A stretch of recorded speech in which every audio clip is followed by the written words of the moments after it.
Pack your bags tonight, Simone. After the will reading tomorrow, you're out of here. Derek's voice was ice cold as he stood in the doorway of what used to be their bedroom. He didn't even look at her. Just stared at his phone, probably texting Vanessa, the woman he'd been sleeping with for the past year.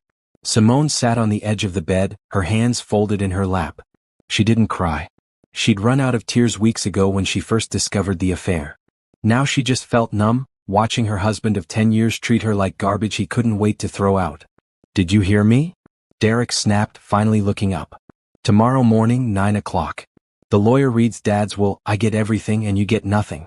I've already talked to my attorney. You signed that prenup, remember? You leave this marriage with exactly what you brought into it. Nothing." Simone remembered the prenup. She'd been so in love back then, so sure their marriage would last forever. She'd signed without reading it carefully. Derek's father, Harold, had even pulled her aside and told her to get her own lawyer to review it. But she'd been too trusting, too naive. "I've already found you an apartment," Derek continued, his voice dripping with fake generosity. "A studio in the bad part of town. Rent's cheap. You'll need to find a job pretty quick though. I'm not paying you a dime after tomorrow." He walked closer and Simone could smell expensive cologne. The same cologne she used to love. Now it made her sick. "Vanessa and I are getting married next month," he said, smiling cruelly. "We're going to live here. In this house. The house my father left me. So yeah, pack your stuff tonight. And don't even think about taking anything valuable. I've got cameras everywhere now." Simone finally spoke. Her voice was quiet but steady. "Your father loved you, Derek. Even when you never visited him. Even when you were too busy to see him during his last months." Derek laughed. It was an ugly sound. "My father was senile. He didn't know what day it was half the time. But he was smart enough to leave everything to his only son. That's me, in case you forgot." He turned to leave, then paused at the door. "Oh, and Vanessa's coming over tonight. We're celebrating early. You can sleep in the guest room. Actually, you know what? Sleep in the basement. I don't want you anywhere near us." The door slammed behind him. Simone sat in the silence. But she wasn't thinking about packing. She was thinking about Harold. 3 years ago, Harold had a stroke. It left him weak on one side and struggling with his speech. Derek had wanted to put him in a nursing home immediately. "He's done," Derek had said. "No point wasting money on someone who's basically already gone." But Simone had insisted Harold come live with them. She'd fought Derek on it, which was rare for her back then. Something about the way Derek talked about his own father had made her sick. Harold had built a successful manufacturing company from nothing. He'd raised Derek alone after Derek's mother left. And now Derek wanted to dump him in some facility and forget about him. So Harold moved into the downstairs bedroom. And Simone became his primary caregiver. At first it was hard. Harold was frustrated by his condition. He couldn't say the words he wanted to say. His right hand shook badly. But Simone was patient. She helped him with physical therapy exercises. She learned to understand his halting speech. She read to him every evening. And slowly Harold improved. His speech got clearer. His hands steadied. The doctors were amazed. Derek never noticed. He was too busy at the company, too busy with his new assistant Vanessa. During those 3 years, Simone and Harold had countless conversations. He told her about building his business. About the mistakes he'd made. About his regrets with Derek's mother. About his disappointment in the man Derek had become. "He used to be a good boy," Harold said one evening, his words slow but clear. "Somewhere along the way he got greedy. Got mean." Simone had nodded, fighting back tears. She was already suspecting Derek's affair by then. "I see everything, you know," Harold had continued, his blue eyes sharp despite his failing body. "I see how he treats you. I see who he really is. What can I do?" Simone had whispered. "I have nothing. No money saved. No real career anymore. I gave it all up to support him." Harold had reached out with his good hand and squeezed hers. "Trust me, sweetheart. Justice is coming. I promise you that." At the time, Simone hadn't understood what he meant. Harold had died 3 weeks later, peacefully in his sleep. Simone had found him in the morning and wept like she'd lost her own father. Derek had barely cried at the funeral. He was too busy on his phone, already planning for the inheritance. Now, sitting alone in the bedroom, Simone remembered Harold's promise. Justice is coming. She stood up and walked to the window. Outside, she could see Derek's Mercedes in the driveway. Vanessa's car pulled up behind it. The woman got out, wearing a tight red dress and heels. She was laughing at something on her phone. Simone watched Derek come outside to greet her. He wrapped his arms around Vanessa and kissed her deeply, right there in the driveway where any neighbor could see. Where Simone could see. Vanessa looked up at the bedroom window and smiled. It was a smile of victory. A smile that said, "I won." But Simone didn't look away. She met Vanessa's eyes and thought about Harold's words again. Justice is coming. Tomorrow morning at 9 o'clock, the lawyer would read the will. Derek was certain he knew what it said. He'd been counting on it for 3 years, ever since Harold got sick. But Simone remembered something Derek didn't know. About 2 weeks before Harold died, a lawyer had come to the house. Not Derek's lawyer. A different one. Harold had been very clear that he wanted privacy for the meeting. Simone had helped Harold get dressed that day, had walked him to the study, and then had left them alone. When the lawyer left 2 hours later, Harold had seemed tired but satisfied. "It's done," he'd said to Simone. "Everything's done now." Simone had assumed he meant his will was finalized. She hadn't thought much about it. But now, standing at the window watching her husband with his mistress, she wondered. Harold had been a smart man. A careful man. He'd built a multi-million-dollar company through intelligence and planning. Had he really left everything to the son who'd abandoned him? To the son who'd stolen from the company? To the son who'd treated his wife like trash? Or had Harold seen something Derek couldn't see? Simone took a deep breath and turned away from the window. She opened her closet and pulled out a suitcase. She'd pack tonight like Derek ordered. But not because she was leaving defeated. She'd pack because one way or another her life was about to change. Tomorrow at 9 o'clock she'd know the truth. Tomorrow at 9 o'clock, someone's world was going to end. And Simone was beginning to hope, for the first time in months, that it wouldn't be hers. Simone folded clothes mechanically, her mind drifting through the years of her marriage. 10 years. A decade of her life given to a man who now couldn't wait to throw her out. She'd met Derek at a business networking event. She was 26, working as a junior analyst at a consulting firm. He was 30, confident and charming, wearing an expensive suit and talking about the family business he'd inherit someday. He'd approached her with a drink and a smile, and she'd been flattered by his attention. Their courtship had been intense. Derek pursued her aggressively, taking her to fancy restaurants, buying her gifts, making her feel special. He told her he'd never met anyone like her. That she was different from other women. That she understood him. Looking back now, Simone could see the red flags she'd ignored. The way Derek talked down to servers at restaurants. The way he dismissed her opinions if they differed from his. The way he expected her to always be available, but would cancel plans with her if something better came up. But she'd been young and in love. She'd convinced herself those things didn't matter. They got married after a year of dating. Harold had paid for a beautiful wedding. Derek's father had walked her down the aisle since her own parents had passed away years before. She remembered Harold whispering to her at the altar, "You can still run, you know. I won't be offended." He'd been joking. Sort of. But there'd been something serious in his eyes. She'd laughed it off and married Derek anyway. The first few years hadn't been terrible.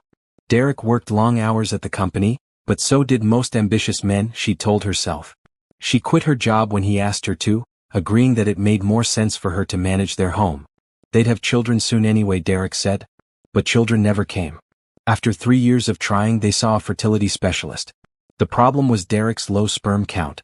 The doctor recommended treatments, but Derek refused. He became angry whenever she brought it up. Eventually he stopped sleeping with her altogether. "It's too stressful," he'd said. "All this pressure to perform. Just drop it, Simone." So she dropped it. She'd pushed down her dreams of being a mother and tried to be content with her role as Derek's wife.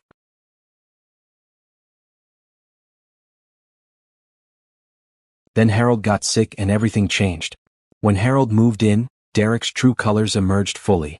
He treated his father with contempt, speaking to him like he was an idiot child.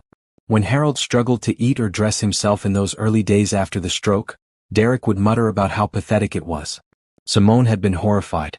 This was Derek's father. The man who'd raised him alone after his mother left. The man who'd built the company Derek now worked for. The man who'd given Derek every opportunity in life. And Derek treated him like garbage. Caring for Harold had given Simone purpose again. She'd thrown herself into learning about stroke recovery, physical therapy, speech therapy. She'd celebrated every small victory with Harold, every word he relearned, every step he took with less assistance. During those quiet evenings reading to Harold or helping him with exercises, or just talking about life, Simone had felt more connected to him than she'd felt to Derek in years. Harold was kind. He was grateful. He saw her as a person, not just an accessory. And he'd known about the affair before she did. Simone paused in her packing, remembering the day 9 months ago when everything came crashing down. She'd stopped by Derek's office to drop off lunch. His assistant Vanessa had been away from her desk, so Simone had gone straight to Derek's office door. It was slightly open. She'd heard them before she saw them. Vanessa's laugh, high and flirtatious. Derek's voice, warm in a way he never sounded with Simone anymore. "When are you going to leave her?" Vanessa was saying. "Soon," Derek replied. "Once my dad dies and I inherit everything. The prenup protects me completely. She'll get nothing and then I'm free. And we can finally be together. We can be together now, baby. Who cares what she thinks? She's so pathetic, she probably doesn't even notice I'm never home." Vanessa had giggled. "She does seem pretty clueless. I can't believe she bought that story about you working late all those nights." Simone had stood frozen outside the door. Then Vanessa had said something that made her stomach turn. "I still can't believe we did it on your desk last week." What if she'd walked in? Derek had laughed. That might have been fun. The look on her face. Simone had turned and walked away silently. She'd made it to her car before she started shaking. She'd driven home in a daze and sat in the driveway for an hour, trying to process what she'd heard. That evening, when Derek came home, she'd watched him carefully. He'd kissed her on the cheek absently, like always. He'd asked what was for dinner. He'd complained about a problem at work. All normal. Then he'd announced he was going out with clients and wouldn't be home until late. She'd nodded and said nothing. After he left, she'd gone to Harold's room. The old man had been reading with his good hand, his reading glasses perched on his nose. "What's wrong, sweetheart?" he'd asked immediately. Harold had always been able to read her. And she'd told him everything. Harold had listened without interrupting, his face growing darker with each word. When she finished, he'd been quiet for a long moment. "I knew he was cruel," Harold finally said. "But I didn't know he was this cruel. And I didn't know about the girl. What do I do?" Simone had asked, tears finally falling. "I have nothing, Harold. I gave up my career. I have no savings of my own. The prenup means I get nothing if we divorce. I'm trapped." Harold had taken her hand in his shaking one. "No," he'd said firmly. "You're not trapped. Derek thinks he's won. He thinks once I'm gone, he'll have everything and you'll have nothing. But he's wrong." "How can he be wrong?" "The will." "The will isn't what Derek thinks it is," Harold interrupted. "I've been watching him for 3 years now. I've seen how he treats you. I've seen how he treats me. And I've been watching what he does at the company." Simone had looked at him in confusion. "What do you mean?" "Derek thinks I'm senile. He thinks I don't know what's going on. But I have friends. I have people who keep me informed. And Derek has been stealing from the company, Simone. He's been embezzling money for 2 years. He thinks I don't know, but I know everything." Simone's eyes had widened. "He's stealing from his own inheritance?" "He's greedy and stupid," Harold said bluntly. "He can't wait for me to die naturally. He wants money now to spend on his girlfriend. So he's been taking it. I have proof. Bank records, forged signatures, everything." "Are you going to turn him in?" Harold had smiled, but it wasn't a happy smile. "Not yet. But I've made arrangements. The will reading is going to be very interesting when the time comes. You just have to trust me and stay strong. Can you do that?" Simone had nodded, even though she didn't fully understand. Now, months later, packing her clothes while Derek and Vanessa laughed downstairs, she finally understood. Harold had been planning something. Something Derek didn't expect. She just hoped it was enough to save her. She heard footsteps on the stairs and tensed. But they went past the bedroom toward Derek's room. She heard the door close, then Vanessa's laugh again, louder now. They weren't even trying to hide it anymore. Simone closed her suitcase and set it by the door. Then she pulled out her phone and looked at the photos stored there. Pictures of better times. Except now she could see the truth in every image. Derek's fake smile. His hand barely touching her in group photos. The distance in his eyes. How had she been so blind?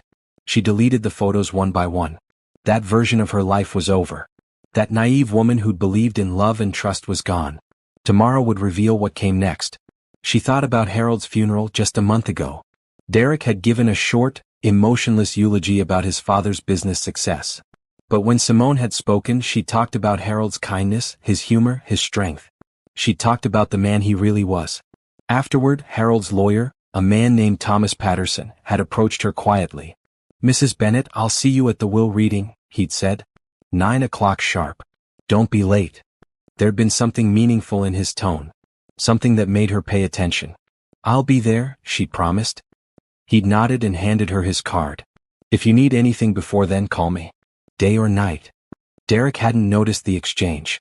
He'd been too busy accepting condolences from business associates who probably didn't even like him. Simone had kept the lawyer's card. It was in her wallet now, a small piece of hope. She lay down on the bed fully clothed. Tomorrow would come soon enough. For better or worse, her life would change at 9 o'clock. She just had to survive one more night. Downstairs, she heard Vanessa's laugh again, followed by Derek's. They were probably drinking Harold's expensive wine, celebrating their victory before it even happened. Let them celebrate, Simone thought. Let them think they've won. Because if Harold had taught her anything during those 3 years of care, it was that the smartest people were often the quietest. They watched. They planned. They waited for the right moment. And Harold had been a very smart man. Simone woke at dawn, her neck stiff from sleeping in her clothes. She could hear silence in the house, which meant Derek and Vanessa were still asleep. She got up quietly and went downstairs to the kitchen. The house felt different now. It didn't feel like home anymore. It felt like a place she was visiting, a place she had no claim to. By this afternoon, that feeling would be reality. She made coffee and stood by the kitchen window watching the sun rise. The yard looked beautiful in the early light.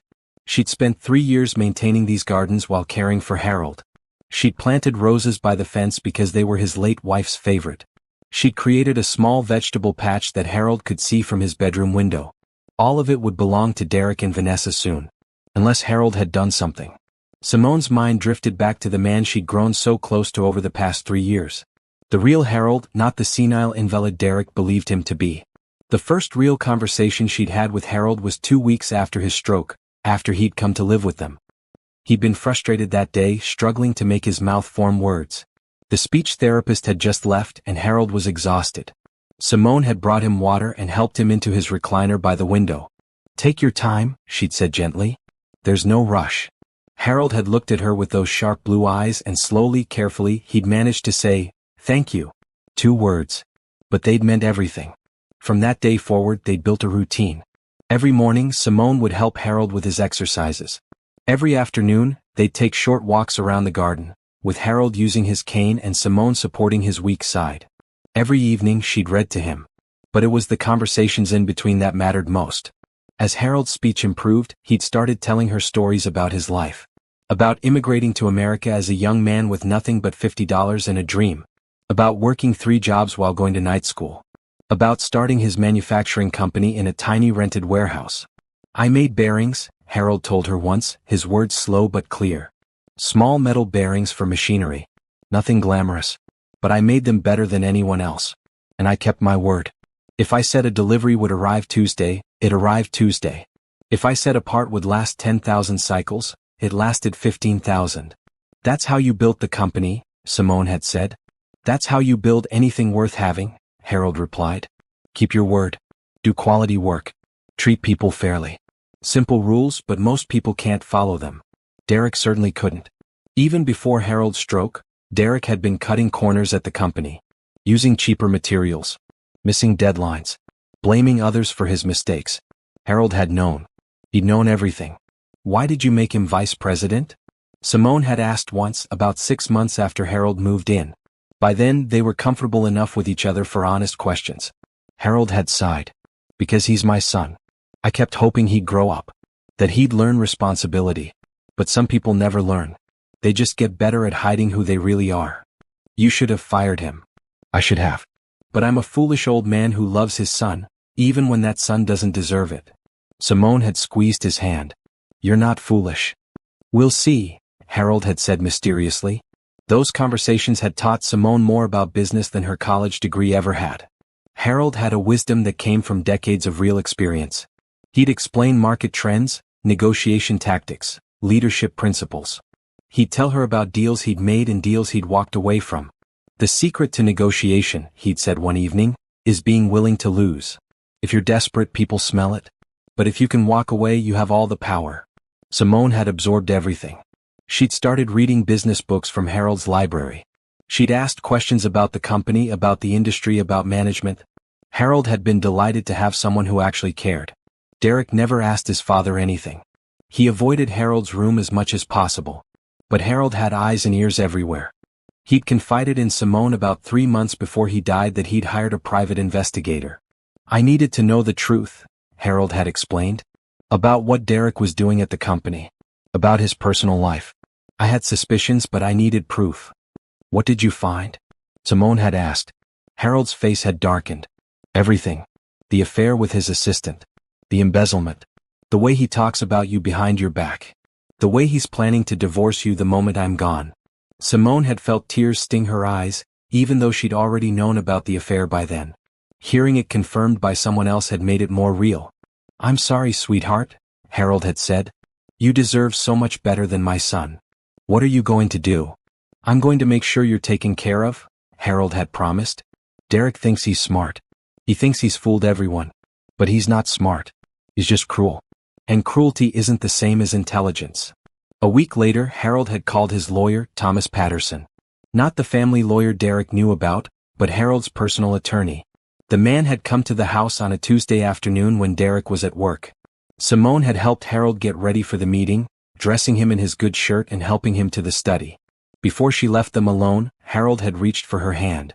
Whatever happens to me, you're going to be okay, he'd said. I promise you that.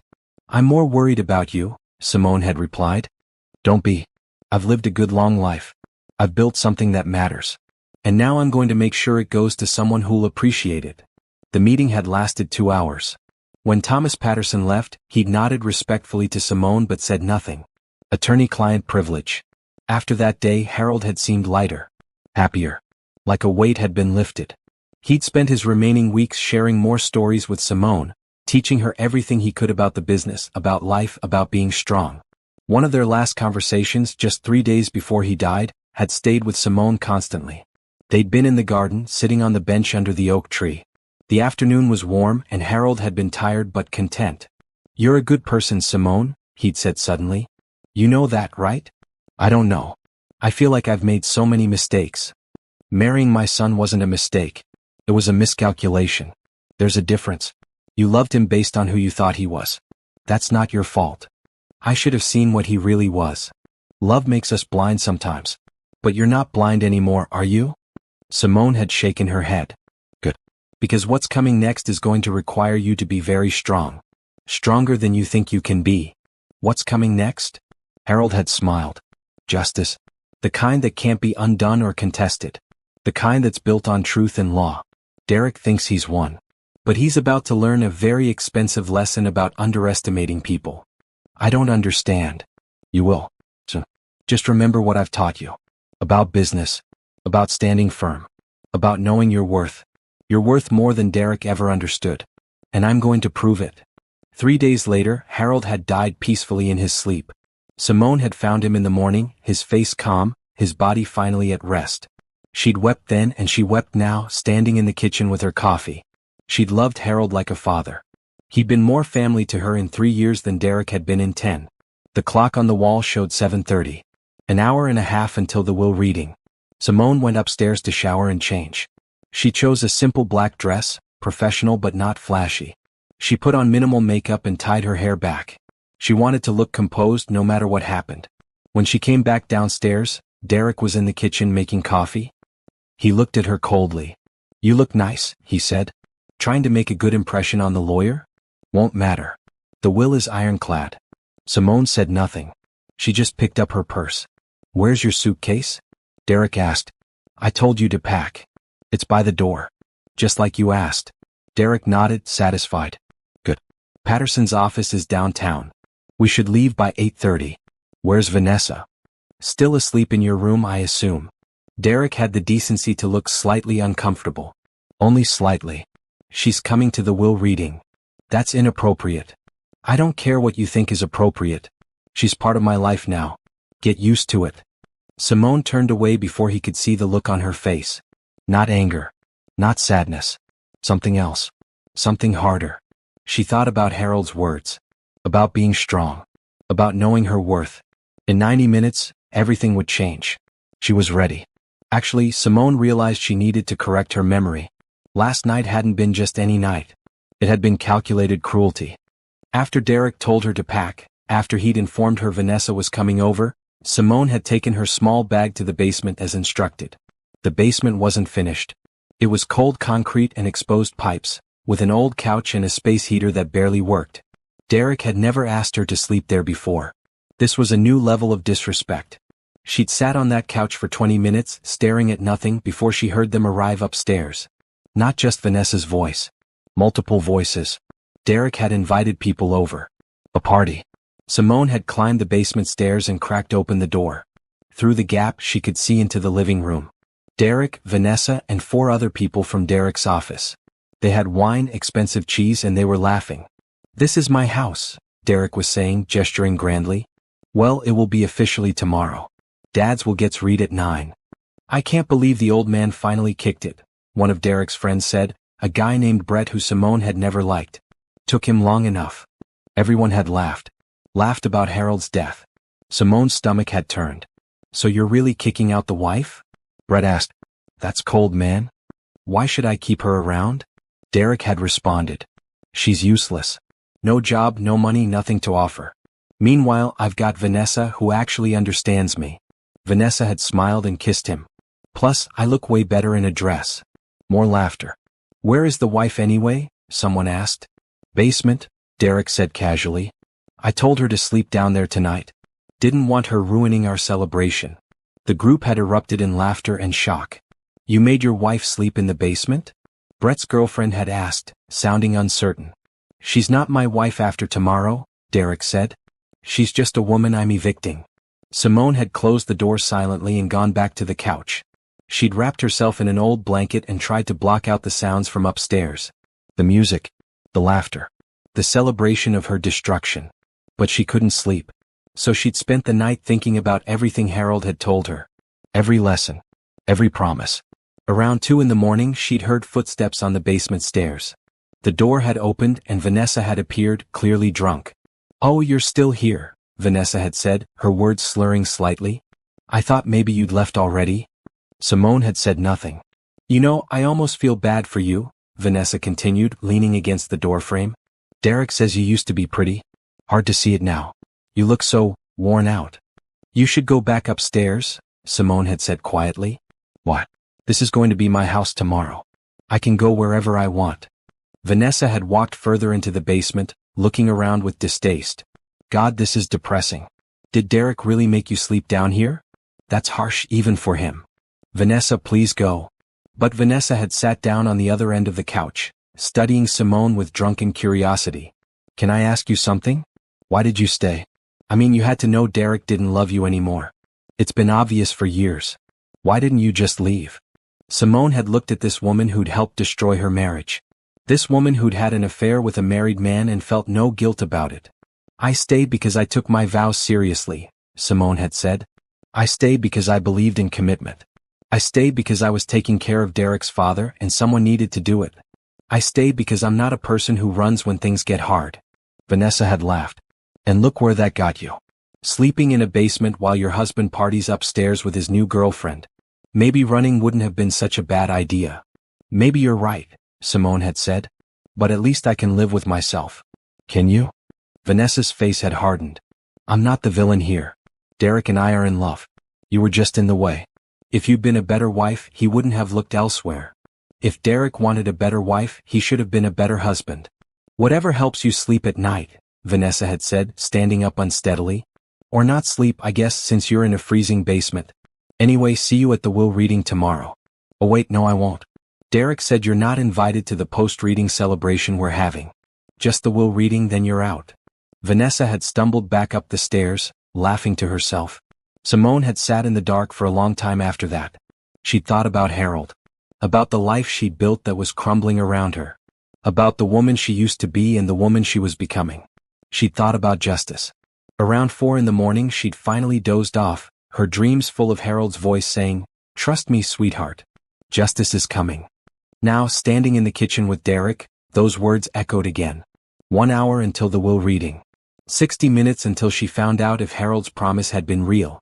Derek left the kitchen to wake up Vanessa. Simone stood alone, her coffee cold in her hands. She thought about her suitcase by the door. About the studio apartment Derek had found for her in the bad part of town. About starting over at 36 with nothing. But she also thought about Harold's lessons. About standing firm. About keeping your word. About the power of being willing to walk away. Harold had been willing to walk away from his son. That must have been the hardest decision of his life. But he'd done it because he believed in something bigger than blood. He believed in character. Simone looked at her reflection in the kitchen window. She looked tired. Worn out like Vanessa had said. But there was something else in her eyes now. Something harder. Determination. Whatever happened at that will reading, she would face it with dignity. She would not cry. She would not beg. She would not give Derek or Vanessa the satisfaction of seeing her broken. Harold had given her his strength over those 3 years. Now she needed to use it. The clock ticked toward 8:30.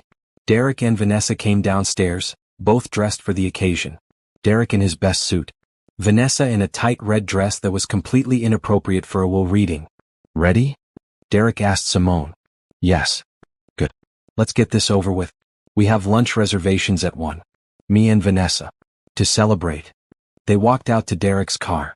Derek drove, Vanessa in the front passenger seat, Simone in the back like she was being chauffeured. Or arrested. The drive downtown took 30 minutes. Derek and Vanessa chatted about their lunch plans, their honeymoon plans, their plans to renovate the house. They talked about Simone like she wasn't there. Simone looked out the window and said nothing. They arrived at Thomas Patterson's office building at 8:55. The law firm occupied the 10th floor of a sleek glass building. They rode the elevator in silence. The receptionist showed them to a conference room. It was elegantly furnished with a long table and leather chairs. Thomas Patterson was already there, a thin man in his 60s with gray hair and intelligent eyes. Good morning, he said professionally. Please sit down. We'll begin promptly at 9. Derek and Vanessa sat on one side of the table.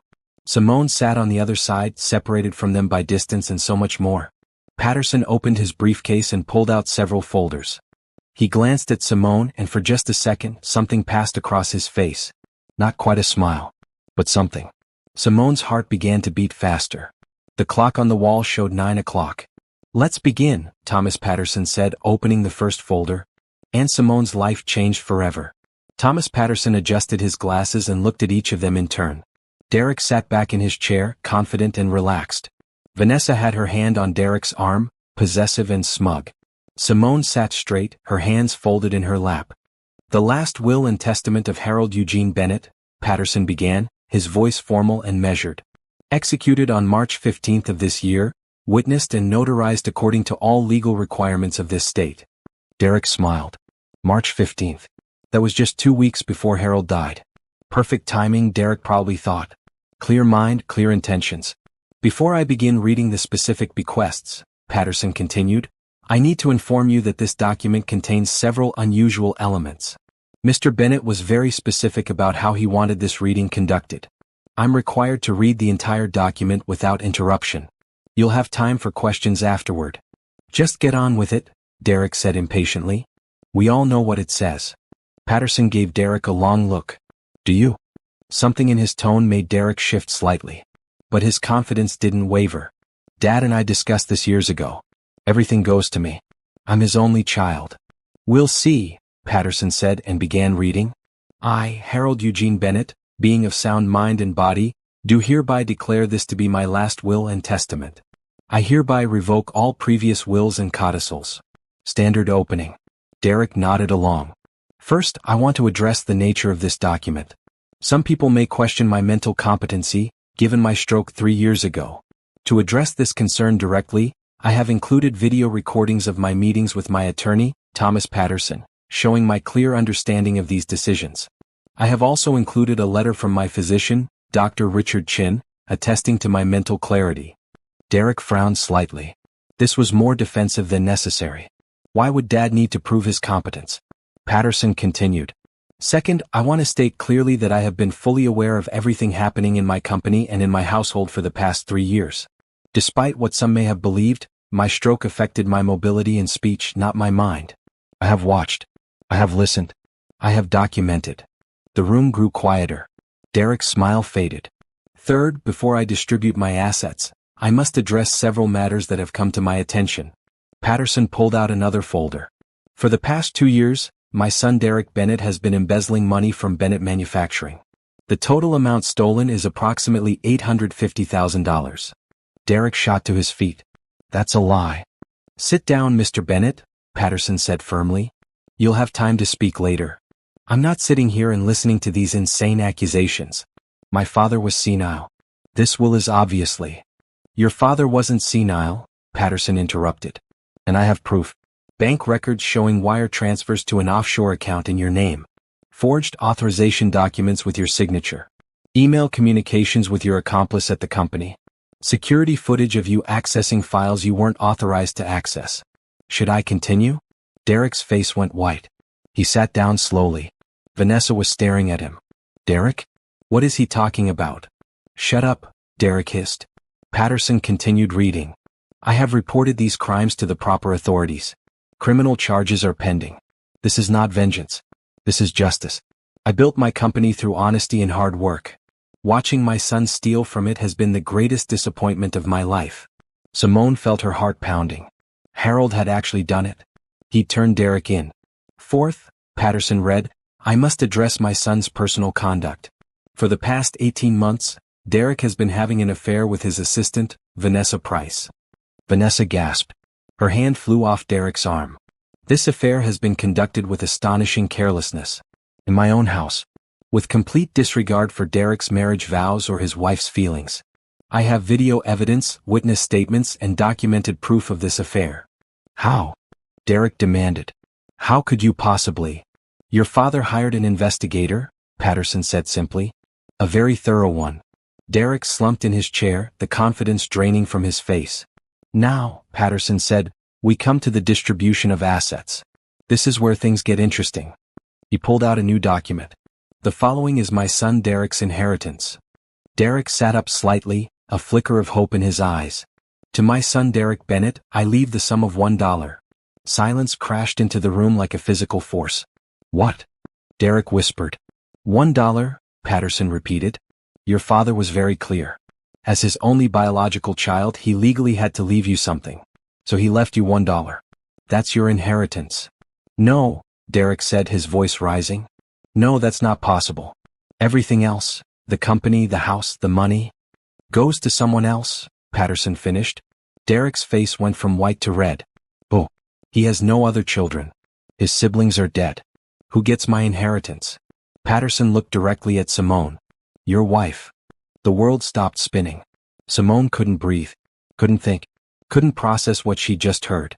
To Simone Marie Bennett, Patterson read, his voice gentle now, I leave everything. My entire estate. The company. The properties. The investments. The bank accounts. Everything that I own becomes hers, without restriction or condition. No. Derek was shouting now. That's insane. You can't do this.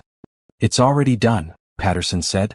The will is legal, properly executed, and ironclad. Your father made sure of it. Derek lunged across the table, trying to grab the will. Patterson smoothly moved it out of reach. Security, Patterson said calmly into his phone.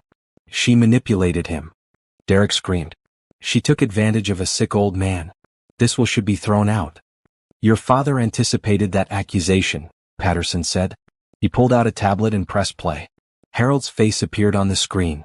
He was sitting in this very office, wearing the shirt Simone had helped him put on that day. His speech was slow but absolutely clear. His eyes were sharp and focused. If you're watching this, Harold said on the video, it means I'm dead and Derek is contesting the will. So let me be very clear. I am of sound mind. I understand exactly what I'm doing. And I am giving everything to Simone because she deserves it. Derek stared at the screen, his mouth opening and closing. Derek is my son, Harold continued on the video. And I love him despite everything. But love doesn't mean blindness. Derek has proven himself to be dishonest, cruel, and greedy. He stole from my company. He betrayed his wife. He treated me with contempt. He has shown no character, no integrity, and no remorse. On screen, Harold paused to catch his breath, then continued. Simone, on the other hand, has shown me nothing but kindness for 3 years. She cared for me when my own son couldn't be bothered. She listened to me. She respected me. She treated me like a human being, not a burden. She asked nothing in return. She expected nothing. And when I told her about Derek's betrayal, she didn't gloat or celebrate. She just looked sad. Sad for me that my son had turned out this way. Tears were streaming down Simone's face now. She couldn't stop them. So I'm giving everything to her, Harold said on the video. Not to manipulate Derek. Not to punish him, though he deserves punishment. But because Simone is the kind of person who will actually do something good with it. She'll run the company with integrity. She'll treat employees fairly. She'll build something that matters. And she'll do it all while Derek sits in prison for embezzlement. The video ended. The room was completely silent except for Simone's quiet crying. 2 security guards entered. Mr. Patterson? Please escort Mr. Derek Bennett and Ms. Vanessa Price from the building, Patterson said. They're no longer welcome here. You can't do this. Derek shouted as the guards took his arms. I'll fight this. I'll contest the will. Oh. You'll lose, Patterson said calmly. The will is unbreakable. The evidence against you is overwhelming. And you're about to be arrested for embezzlement. I'd suggest you call a lawyer. A criminal lawyer. Derek tried to pull free from the guards, but they held him firmly. Vanessa was crying now, mascara running down her face. Derek, what's happening? Vanessa asked. You said you were getting millions. Shut up. Derek screamed at her. Just shut up. The guards pulled them both toward the door. Derek looked back at Simone one last time, his face twisted with rage and disbelief. You manipulated him, he shouted. You're a gold digger. A con artist. Simone looked at him steadily, tears still on her face but her voice calm. I loved him like a father. That's something you never did. Derek lunged toward her, but the guards held him back and dragged him out. His screaming echoed down the hallway until the elevator doors closed. Then silence. Simone sat alone in the conference room with Thomas Patterson. She was shaking uncontrollably. Are you all right, Mrs. Bennett? Patterson asked gently. I don't understand, Simone whispered. Everything? He left me everything? Everything, Patterson confirmed. He slid a folder across the table. The company is worth approximately $42 million. The properties total another $8 million. Various investments and accounts add another $12 million. Total estate value, approximately $62 million. It's all yours. Simone stared at the numbers. They didn't feel real. Harold made arrangements for the transition, Patterson continued. I'm authorized to help you with everything. Board meetings. Management transitions. Legal matters. Whatever you need. I don't know how to run a company, Simone said. Patterson smiled. Harold thought you did. He told me about your conversations. About everything he taught you. He believed in you, Mrs. Bennett. He believed you could do this. Simone looked at the folder in front of her. Inside was everything Harold had built. Everything he'd worked for. Everything he'd trusted her with. There's one more thing, Patterson said. He pulled out an envelope. Harold asked me to give you this. He wrote it the day before he died. Simone took the envelope with shaking hands. Her name was written on the front in Harold's careful handwriting. Take your time, Patterson said. I'll give you privacy. He left the room, closing the door behind him. Simone opened the envelope and unfolded the letter inside. Dear Simone, it began. If you're reading this, I'm gone and you've just learned the truth. I imagine you're in shock. That's okay. Take all the time you need. But when you're ready, I need you to be strong. Simone's hands trembled as she read Harold's letter. Dear Simone, if you're reading this, I'm gone and you've just learned the truth. I imagine you're in shock. That's okay. Take all the time you need. But when you're ready, I need you to be strong. Derek will try to fight this. He'll claim you manipulated me. He'll say I was senile. He'll drag this through court if he can. Don't let him intimidate you. Thomas Patterson is the best attorney in the state. The will is unbreakable. The evidence is overwhelming. You will win. You're probably wondering why I chose you. Let me explain. For 3 years, I watched you care for me with patience and kindness I didn't deserve. You weren't related to me. You weren't paid to do it. You did it because you saw me as a human being worth caring about. That's rare, Simone. That's precious. During our conversations, I saw your intelligence, your common sense, your integrity. You asked thoughtful questions. You challenged my ideas respectfully. You understood business concepts faster than people with MBAs. You had wisdom beyond your education. Most importantly, you never once asked me for anything. Never hinted that you expected an inheritance. Never treated me differently when you learned how much money I had. You just loved an old man who needed love. That's why I'm giving you everything. Derek will tell people you're a gold digger. Let him talk.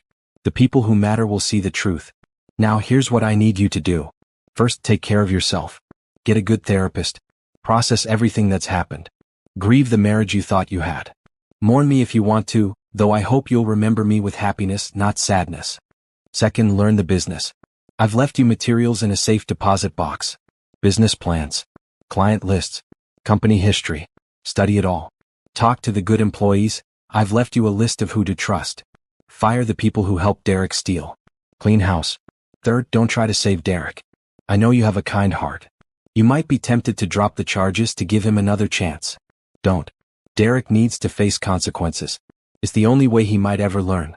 And honestly, he probably won't learn anyway. Some people are just broken. Fourth, build something beautiful. Take my company and make it even better. Treat employees well.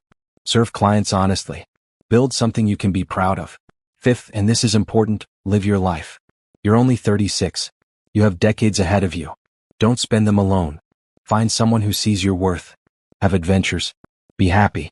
That's the best way to honor my memory. You're going to do great things, Simone. I know it. I've seen your strength even when you didn't see it yourself. Don't let Derek or anyone else make you doubt yourself. You earned this.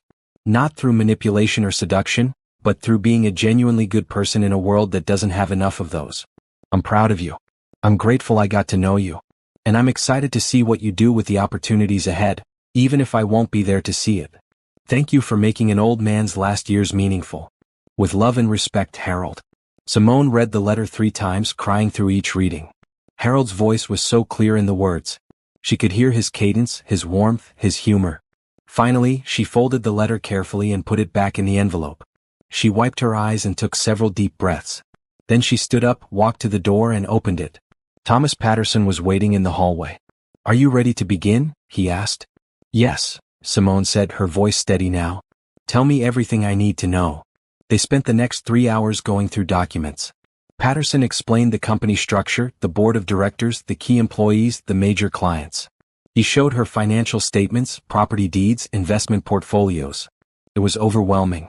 But as they talked, Simone found herself remembering Harold's lessons. The business concepts he'd explained. The management principles he'd shared. The market analysis he'd taught her. It started making sense. "The board meeting is scheduled for next Monday," Patterson said. "They'll be surprised by the ownership change, but they'll have to accept it. Harold owned 80% of the stock. You're now the majority owner and chairman of the board. What about Derek's position as vice president?" "Terminated as of this morning," Patterson said. "Security has already cleared out his office. His company credit cards are canceled. His access to all systems is revoked. And the criminal charges? The district attorney has all the evidence. They'll arrest Derek within the week. The case is very strong. He'll likely plead guilty to avoid a longer sentence." Simone thought about Derek in prison. Part of her felt guilty. But she remembered Harold's words. Don't try to save him. Derek needs to face consequences. What about Vanessa? She wasn't involved in the embezzlement, so no charges there. But she's fired from the company effective immediately. HR is handling that. The house. Yours. It was in Harold's name, not Derek's. Derek has no legal claim to it. You can change the locks whenever you're ready. Simone thought about that house. The home she'd lived in for 10 years. The place where Derek had humiliated her just last night. "I want to sell it," she said suddenly. "I don't want to live there anymore." "Understandable," Patterson said. "I can recommend a real estate agent." They continued working through details until late afternoon.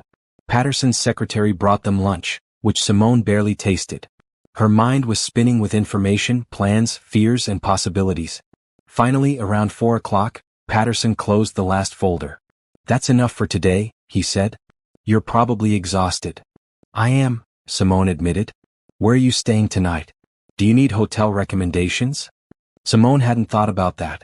The house was technically hers now, but Derek might be there. The thought of facing him again made her stomach turn. "A hotel would be good," she said. Patterson pulled out his phone and made a call. Within minutes, he'd arranged a suite at a luxury hotel downtown. "It's on the company account," he said. "Or your account now, I suppose." He drove her to the hotel himself. As they pulled up, he turned to her with a serious expression. "Mrs. Bennett, Simone, I want you to know something. I've been practicing law for 35 years. I've handled hundreds of wills and estates. Harold Bennett was one of the finest men I ever met. And what he did for you. That wasn't charity. That wasn't manipulation. That was a smart man recognizing quality in another person. He believed in you. And I think he was right too. Simone's eyes filled with tears again. Thank you. The road ahead won't be easy, Patterson continued. Derek will make noise.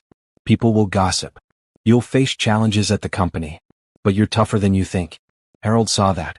Now you need to see it too. Simone nodded, not trusting herself to speak. Patterson handed her a business card. My personal cell number is on the back. Call me day or night if you need anything. Anything at all. I'm not just your lawyer. I'm your ally. She took the card gratefully and got out of the car. The hotel doorman welcomed her, and she walked into the gleaming lobby feeling like she'd stepped into another universe. The suite was beautiful. Floor-to-ceiling windows overlooking the city. A king bed with soft white linens. A bathroom with a huge tub. Everything pristine and peaceful. Simone stood at the window looking out at the skyline as the sun set. This morning she'd woken up in a cold basement facing homelessness and poverty. Tonight she was standing in a luxury hotel worth $62 million. Her phone buzzed. A text from an unknown number. You think you've won. You haven't. I'll destroy you. Derek. Simone blocked the number without responding. Let him make threats. Let him rage and scheme. Harold had made sure she was protected. She ordered room service, the first real meal she'd had in days. While she ate, she pulled out the folder Patterson had given her. Information about the company. About her new responsibilities. Tomorrow she'd need to go to the house and pack her things. She'd need to change locks and arrange for the sale. She'd need to prepare for the board meeting on Monday. But tonight she just needed to process everything. She took a long bath, letting the hot water ease the tension from her body. Then she put on the hotel robe and sat on the bed, Harold's letter in her hands again. Build something beautiful, he'd written. Simone thought about the company. About the employees depending on it. About the clients trusting it. About the legacy Harold had built over decades of hard work. Could she really do this? Could she step into Harold's shoes and run a multimillion-dollar business? Doubt crept in. She wasn't formally trained. She'd never managed anyone. She knew theory but not practice. But then she remembered Harold's lessons. About keeping your word. About doing quality work. About treating people fairly. Simple rules that most people couldn't follow. She could follow those rules. She could learn the rest. Her phone buzzed again. Another unknown number. Another text from Derek, probably. But when she looked, it wasn't from Derek. It was from Patterson. Just heard from the DA. Derek was arrested an hour ago at his mother's house. He's being held on $500,000 bail. Thought you'd want to know. Simone stared at the message. Derek arrested. Derek in jail. She should feel victorious. Instead she just felt tired. And sad. Sad for the man Derek could have been. Sad for the marriage that had died. Sad for all the wasted years. But underneath the sadness was something else. Something Harold had given her. Hope. Hope for the future. Hope for the company. Hope for herself. She set down her phone and pulled out her laptop. She opened a blank document and started writing notes. Ideas for the company. Changes to make. People to talk to. Questions to ask. The doubts were still there. The fear was still real. But so was the determination. Harold had believed in her. Now she needed to believe in herself. Outside the window, the city lights sparkled in the darkness. Simone worked late into the night, planning her future. Tomorrow the real work would begin. Simone spent the weekend in the hotel, preparing for Monday's board meeting. Patterson had sent over boxes of files, and she read everything she could about the company's history, finances, and operations. On Saturday afternoon, Patterson called. Derek made bail, he said. His mother put up her house as collateral. Is he dangerous? Simone asked. He's angry, but he's not stupid enough to do anything violent. That would just add charges. Still, I've arranged for security at your hotel and at the company. Just a precaution. Thank you. Also, you should know, Vanessa gave a statement to the police. She's trying to distance herself from Derek. Claims she didn't know about the embezzlement. Did she know? Hard to say. But she definitely knew about the affair, obviously. And she definitely helped Derek hide it. Whether she knew about the financial crimes is unclear. Simone thought about Vanessa's visit to the basement that night. The smug confidence. The cruelty. She knew he was planning to kick me out with nothing. She celebrated it. That's not a crime, unfortunately. Just makes her a terrible person. On Sunday, Simone finally went back to the house. She brought 2 security guards Patterson had hired, just in case Derek showed up. The house was empty and trashed. Derek had clearly been there in a rage. Picture frames were smashed. Furniture was overturned. Her clothes were scattered everywhere, some of them torn or stained. One of the security guards shook his head. "This is destruction of property. You could press charges." "No," Simone said quietly. "Let it go. He's facing enough charges already." She packed her remaining belongings carefully. Not much had survived Derek's rampage.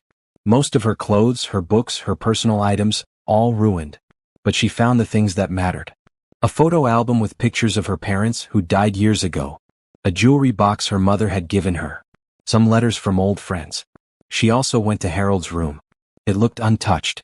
Derek hadn't dared destroy his father's belongings, apparently. Simone stood in the doorway, remembering all the hours she'd spent there. Reading to Harold. Talking with him. Learning from him. "Thank you," she whispered to the empty room. "For everything." She found a box of Harold's favorite books and packed them carefully. She'd keep those forever. By evening, everything salvageable was packed in the security guard's van. Simone took one last look at the house, then locked the door and left. She never went back. On Monday morning, Simone dressed carefully for the board meeting. She wore a navy suit that she'd bought on Saturday, professional and authoritative. She kept her makeup minimal and her hair pulled back. Patterson met her at the company building. "Ready?" he asked. "No," Simone admitted. "But let's do it anyway." The building was impressive, 10 stories of glass and steel in an industrial park. Bennett Manufacturing was on floors 2 through 5. The executive offices and boardroom were on the top floor. As Simone walked through the lobby, employees stared. Some whispered. Everyone knew something major had happened, but few knew exactly what. The board meeting was scheduled for 9 o'clock. Patterson led her to the boardroom, a large space with a long table and leather chairs. 5 people were already seated, the board members. They stood when Simone entered, looking confused. "Good morning," Patterson said. "Thank you all for coming on short notice. I'm Thomas Patterson, Harold Bennett's personal attorney. This is Simone Bennett, Derek's wife," one of the board members said. An older man named Frank Morrison, according to the briefing materials Simone had studied. Derek's soon-to-be ex-wife, Simone corrected. And Harold Bennett's sole heir. Silence. Then chaos. "What? That's impossible. Where's Derek?" Patterson held up his hand. "Please sit down.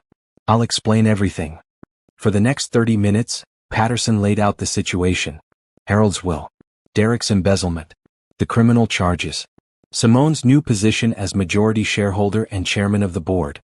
The board members listened in stunned silence. When Patterson finished, Frank Morrison spoke first. "This is unprecedented. Mrs. Bennett, with all respect, do you have any experience running a manufacturing company?" "No," Simone said honestly. "But Harold thought I could learn. He spent 3 years teaching me about this business." "That's not the same as actually running it," another board member said. A woman named Patricia Hughes. "I know," Simone acknowledged. "Which is why I need your help. All of you. Harold trusted you to serve on this board. Now I'm asking you to trust me to lead it. What's your vision for the company?" Frank asked. Simone had prepared for this question. She'd spent all weekend thinking about it. "First, we need to clean up the mess Derek made," she said. "I've reviewed the financial statements. Revenue is down 23% over the last 2 years. Client complaints are up. Employee morale is in the basement. Derek ran this company into the ground through incompetence and theft." The board members shifted uncomfortably. They'd all known things were bad, but hearing it stated so bluntly was jarring. "Second," Simone continued, "we need to return to the principles Harold built this company on. Quality products. On-time delivery. Honest business practices. We've lost clients because Derek cut corners and missed deadlines. We're going to win them back." "How?" Patricia asked skeptically. "By keeping our promises," Simone said simply. "By doing exactly what we say we'll do. By treating our clients and our employees with respect. These aren't revolutionary concepts. They're basic business ethics. But they work." She pulled out a document and slid copies across the table. "I've put together a 90-day plan. In the next 3 months, we're going to audit all current projects to ensure quality, reach out to former clients to rebuild relationships, implement new quality control processes, increase employee training and support, and establish transparent reporting systems." Frank picked up the document and read through it. His eyebrows rose. This is actually quite thorough. Thank you. I had a good teacher. What about leadership? Patricia asked. Derek was vice president. Who's going to fill that role? No one for now, Simone said. The vice president position was created for Derek because he was Harold's son. Was a mistake. We don't need a vice president. We need a strong management team working together. I'm proposing we promote from within people who actually know their departments and care about this company. She pulled out another document. I've identified 5 key managers who fit that description. I'd like the board's approval to offer them expanded roles and compensation packages. The board reviewed the names. Slow nods around the table. These are good people, Frank admitted. Derek should have promoted them years ago. Derek was too busy stealing from the company to notice good employees, Simone said bluntly. More uncomfortable silence. Then Patricia spoke. Mrs. Bennett, Simone, I'll be honest. When you walked in here this morning, I thought this was going to be a disaster. I thought we'd have an inexperienced woman trying to play CO while the company collapsed. Simone braced herself. But you've clearly done your homework, Patricia continued. You understand the problems. You have realistic solutions. And you're not pretending to know everything, you're asking for help. That's actually good leadership. Thank you, Simone said, relieved. I'm still concerned about your lack of experience, Frank said. But I'm willing to give you a chance. With conditions. What conditions? First, you hire an experienced COO, Chief Operating Officer. Someone who's run a manufacturing company before. Someone who can handle day-to-day operations while you learn. Simone nodded. That was fair. Second, you meet with us weekly for the first 6 months. We need to stay informed and provide guidance. Agreed. Third, you're honest with us. If something's not working, if you're in over your head, you tell us. No pride, no stubbornness. Just honesty. I can do that, Simone said. Frank looked at the other board members. All in favor of accepting Simone Bennett as chairman and majority shareholder? 4 hands went up. Then after a pause, the 5th. Welcome aboard, Frank said. Now let's get to work. The rest of the meeting focused on immediate priorities. Derek had left several projects in crisis. Clients were threatening to cancel contracts. Employees were confused and worried about their jobs. Simone took notes and asked questions. The board members gradually warmed up, offering advice and support. By noon, they had a plan for the next week. After the meeting, Patricia pulled Simone aside. Can I give you some advice? Please. Don't try to be Harold. He was irreplaceable. Be yourself instead. Bring your own strengths, your own style. The company needs fresh leadership, not a Harold imitation. Thank you. I'll remember that. Patricia hesitated, then added, I knew about Derek's affair. I should have said something to Harold. I'm sorry. It's okay, Simone said. Harold knew. He knew everything. Over the next few days, Simone threw herself into work. She met with key managers, toured the facility, talked to employees, called clients. She worked 14-hour days learning everything she could. News about Derek's arrest spread quickly. Local news covered it. Company VP arrested for embezzlement. Employees gossiped. Clients called with concerns. Simone handled it all honestly. Yes, Derek had stolen from the company. Yes, he'd been arrested. No, it wouldn't affect their projects or services. The company was moving forward under new leadership. On Thursday, Derek's lawyer called Patterson. Derek wanted to negotiate. He's willing to plead guilty to reduce charges in exchange for a lighter sentence, Patterson told Simone. He's also willing to sign the divorce papers without contest. He just wants this to be over. What's he asking for? Nothing. He knows he has no leverage. He's just trying to minimize prison time. Simone thought about it. Part of her wanted Derek to face maximum penalties. But another part just wanted to move on. Tell him I agree to the divorce terms, no alimony from either side, clean split, she said. But I won't interfere with the criminal case. The DA can decide what charges fit the crime. Fair enough. On Friday afternoon, Simone was in her new office, Harold's old office, which she'd moved into that week, when her secretary buzzed. Mrs. Bennett? There's someone here to see you. She doesn't have an appointment, but she says it's important. Who is it? Vanessa Price. Simone's stomach tightened. The last person she wanted to see. But curiosity won out. Send her in. Vanessa entered a minute later. She looked different than the confident woman from that night in the basement. Her makeup was smudged. Her clothes were wrinkled. She looked defeated. "Thank you for seeing me," Vanessa said quietly. Simone gestured to a chair but didn't speak. Vanessa sat down, not meeting Simone's eyes. "I came to apologize." "Okay. I was terrible to you. I helped Derek hurt you. I celebrated your pain. And I'm sorry." Simone studied her. The apology seemed genuine, but she didn't trust this woman. "Why are you really here, Vanessa?" Vanessa's face crumpled. "Because my life is falling apart. Derek used me. I thought he loved me, but he just wanted someone young and stupid. Now he's in legal trouble and he's blaming everything on me. He told the cops I knew about the embezzlement, which I didn't. I'm probably going to be charged as an accomplice. Are you asking me to help you?" "No," Vanessa said quickly. "I know you have no reason to help me. I wanted you to know that I'm sorry. And that you were right that night in the basement. I can't live with myself. What I did was wrong. What we did to you was unforgivable." Simone felt no satisfaction in Vanessa's pain. Just sadness for everyone involved. "The truth will come out," Simone said. "If you really didn't know about the embezzlement, the investigation will show that. But if you did know, you'll face consequences. Either way, that's not my decision to make."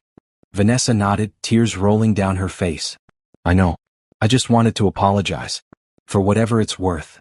She stood to leave, then paused at the door. "Harold was right about you. You're a good person. Better than Derek ever deserved." Then she was gone. Simone sat in the quiet office thinking about justice. Derek was facing prison. Vanessa was facing investigation. Their affair had destroyed multiple lives. And she was left picking up the pieces, building something new from the wreckage. But she was building. That was the important thing. She wasn't just surviving. She was creating, leading, growing. Harold had given her that gift. The gift of possibility.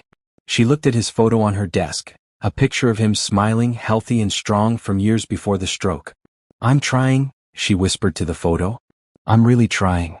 And somehow she felt his approval. 3 months after the will reading, Bennett Manufacturing was showing signs of recovery. Simone arrived at the office at 7 each morning and often stayed until 7 at night. She'd hired a COO like the board suggested, a man named Robert Chong who had 30 years of manufacturing experience and infinite patience for her questions. "You're a natural at this," Robert told her one morning as they reviewed production schedules. "You see problems others miss." "That's because I'm asking dumb questions," Simone said. "I don't have enough experience to assume anything, so I question everything." "That's not dumb. That's smart. Experience can make people blind to obvious issues." The turnaround was slow but real. Simone had personally called every major client Derek had lost. She'd apologized for the company's failures. She'd offered audits to prove quality was back on track.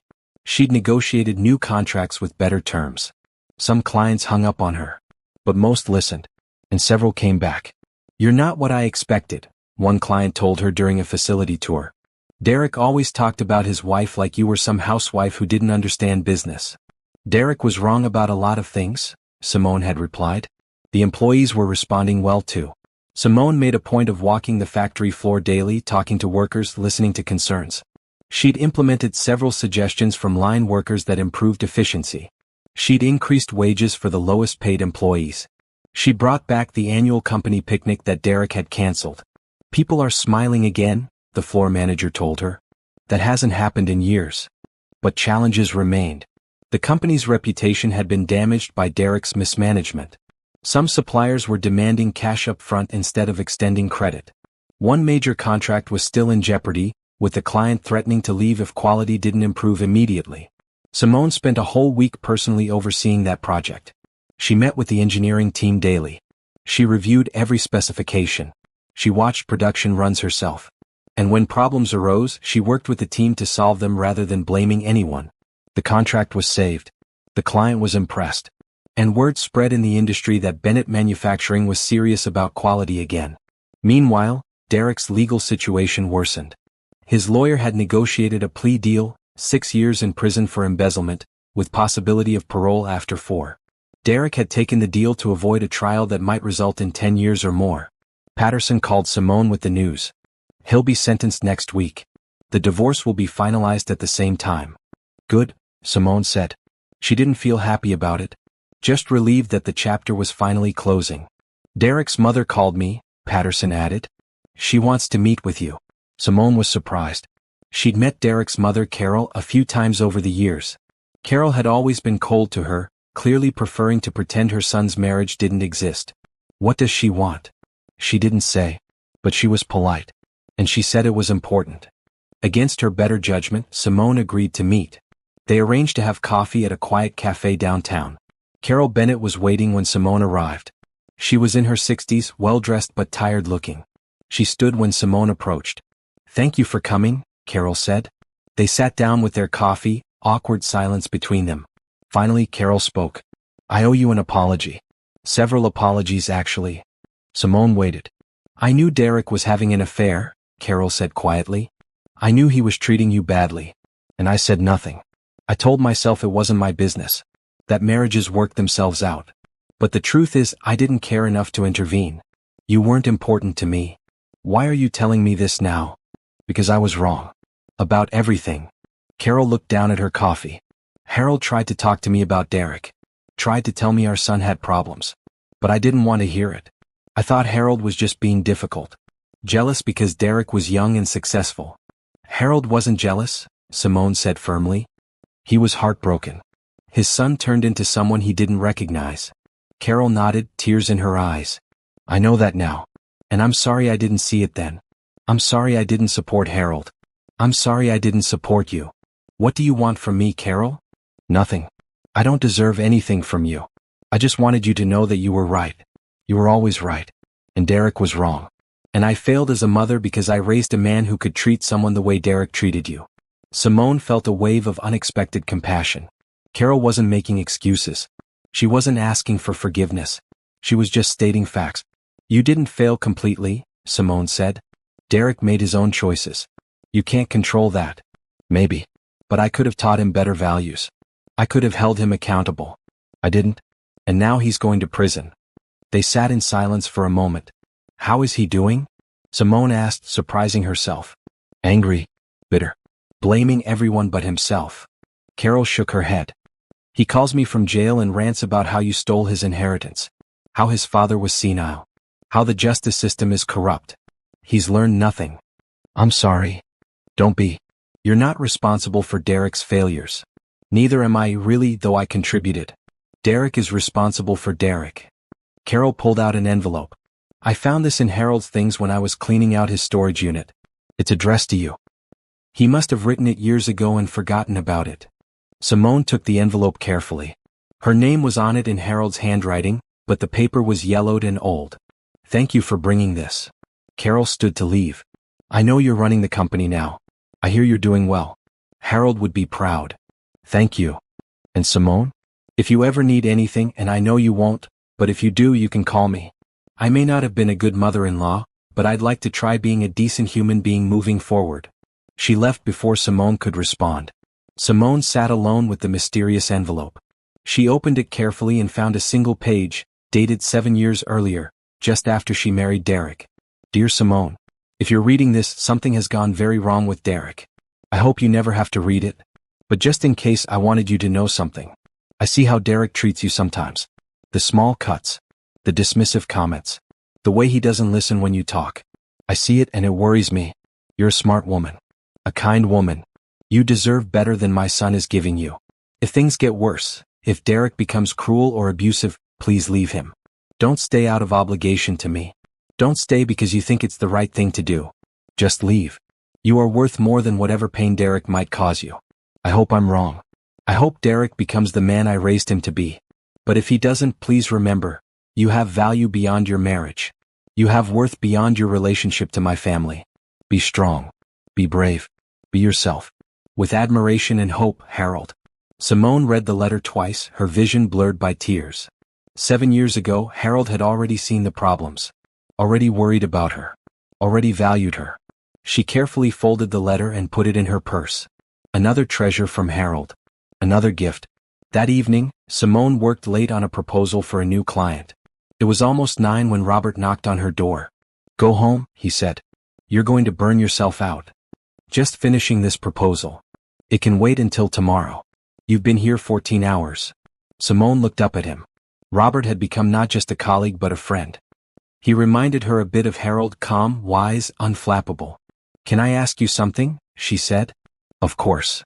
Do you think I'm doing okay? Really? Robert came in and sat down. You want the truth? Always. You're doing better than okay. You're exceeding everyone's expectations, including mine. When you first took over, I thought we'd be lucky to keep the company afloat. But you've turned it around. Revenue is up. Employee satisfaction is up. Quality metrics are improving. You've won back 3 major clients. But you're working yourself to death.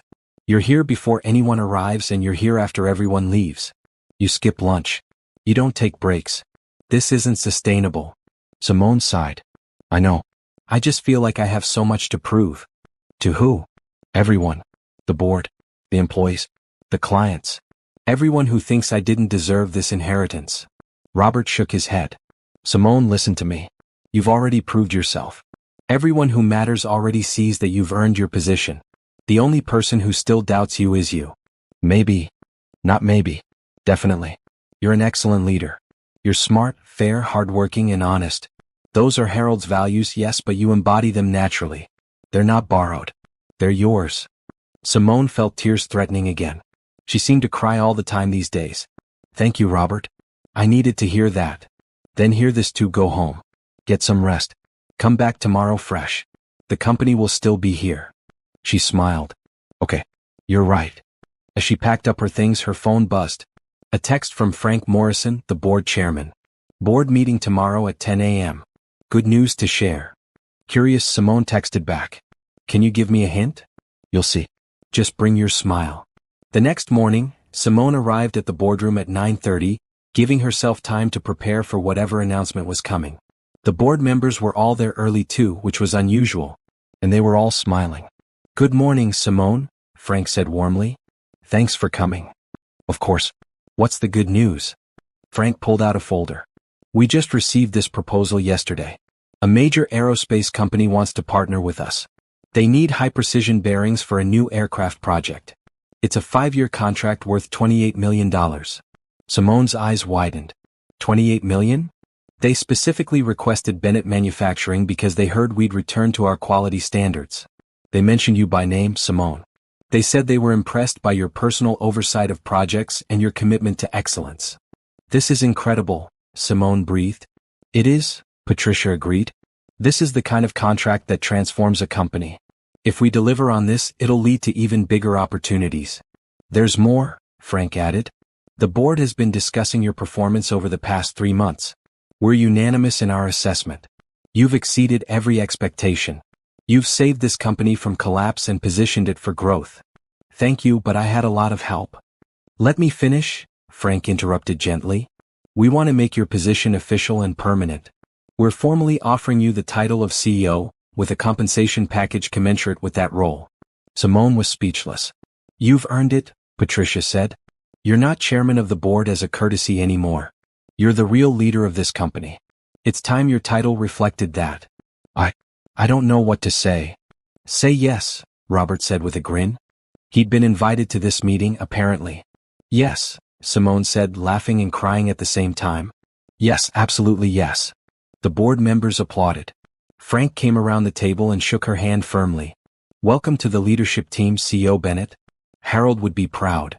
As the meeting ended and everyone congratulated her, Simone felt something she hadn't felt in years.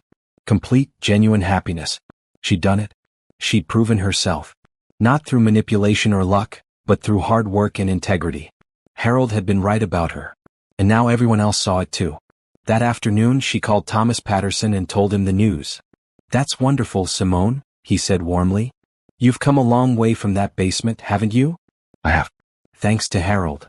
Thanks to you, Patterson corrected. Harold gave you opportunity. You did everything else. After hanging up, Simone sat in her office and pulled out Harold's photo again. I did it, she whispered. I actually did it. And she swore she could hear his voice, warm and proud. I knew you would. 6 months after taking over Bennett Manufacturing, Simone stood in a newly renovated conference room presenting to potential investors. The aerospace contract had been just the beginning. Now she was pitching an expansion plan that would double the company's size. Bennett Manufacturing has a 75-year history of precision and reliability, she told the room of suited investors. Under previous leadership we lost sight of those values. But we've course-corrected. In the past 6 months, our revenue is up 42%. Client retention is at 98%. Employee satisfaction scores have doubled. She clicked to the next slide. Now we're ready to expand. We're proposing a new facility in the industrial district, dedicated to aerospace components. This will triple our production capacity for high-precision parts and position us as a leader in the aerospace supply chain. Questions came rapid fire. Simone answered each one confidently, backed by data and realistic projections. Robert had helped her prepare, but the vision was all hers. By the end of the presentation, 3 investors had committed funding. Another 2 wanted follow-up meetings. "You killed it," Robert said as they walked back to their car. "We killed it," Simone corrected. "I couldn't do this without your operational expertise." "Maybe. But the vision is yours. The leadership is yours. I'm just the guy making sure the trains run on time." As they drove back to the office, Simone's phone rang. "Thomas Patterson." "Simone, I have news. Derek was sentenced today. 4 years in prison, eligible for parole in 3. "That's less than the plea deal," Simone said, surprised. His lawyer argued for leniency based on first-time offender status and Derek's cooperation with investigators. The judge was lenient. "How do you feel about it?" Simone thought about it. A year ago she would have wanted Derek to suffer more. Now she mostly just felt tired of thinking about him. "I feel fine," she said honestly. "It's over. That's what matters. The divorce is finalized too. You're officially no longer married to Derek Bennett. Thank God. There's one more thing. Derek's mother wants to establish a victims' restitution fund. She's offering to pay back everyone Derek stole from. She asked if you'd support her in setting that up." "Of course. Carol's trying to make amends. I respect that." After hanging up, Simone felt a weight lift. The legal matters were finally finished. Derek was out of her life permanently. She could move forward without looking back. Over the next months, Simone threw herself into building the company. The new facility broke ground in July. She hired 60 new employees, focusing on people from disadvantaged backgrounds who needed opportunities. "Everyone deserves a chance," she told her HR director. "We're not just building a company. We're building lives." She also established the Harold Bennett Scholarship Fund, providing college scholarships to children of company employees. She created a profit-sharing program so employees benefited when the company did well. She implemented flexible schedules for working parents. "You're too generous," the company's CFO warned. "These programs cost money." "They also build loyalty," Simone countered. "Happy employees work harder. They stay longer. They care about quality. It's not generosity. It's smart business." The results proved her right. Productivity increased. Turnover decreased. Bennett Manufacturing was becoming known as a great place to work. In September, Simone was invited to speak at a business conference about corporate turnarounds. She almost declined. Public speaking terrified her, but Robert convinced her to accept. "People need to hear your story," he said. "Not just the business turnaround but your personal one." The conference was held in a large hotel ballroom. Simone stood backstage, her hands shaking as someone introduced her. "Our next speaker inherited a failing company in the midst of scandal. In less than a year she's turned it into one of the fastest-growing manufacturers in the state. Please welcome Simone Bennett, CEO of Bennett Manufacturing." Simone walked onto the stage to polite applause. She looked at the audience, hundreds of business leaders, entrepreneurs and students, and felt panic rising. Then she saw Robert in the front row, giving her a thumbs up. She took a breath and began. "A year ago I was sleeping in a basement," she said simply. The room went silent. She told her story. Not all of it, some details were too private, but enough. The basement. The cruel ultimatum. The will reading. The inheritance she never expected. "I didn't plan to become a CEO," she said. "I didn't even plan to work in manufacturing. But someone believed in me when I didn't believe in myself. Someone saw potential I couldn't see. And someone gave me an opportunity one hadn't earned yet." She talked about Harold. About his values. About his lessons. "Harold taught me that business isn't just about profit. It's about people. It's about keeping promises. It's about building something that matters beyond money. Those sound like simple principles, but they're revolutionary when you actually live them." She shared the company's turnaround numbers. The client wins. The employee programs. The expansion plans. "But the most important thing I've learned isn't about business," she said. "It's about resilience. A year ago I thought my life was over. I had no money, no prospects, no future.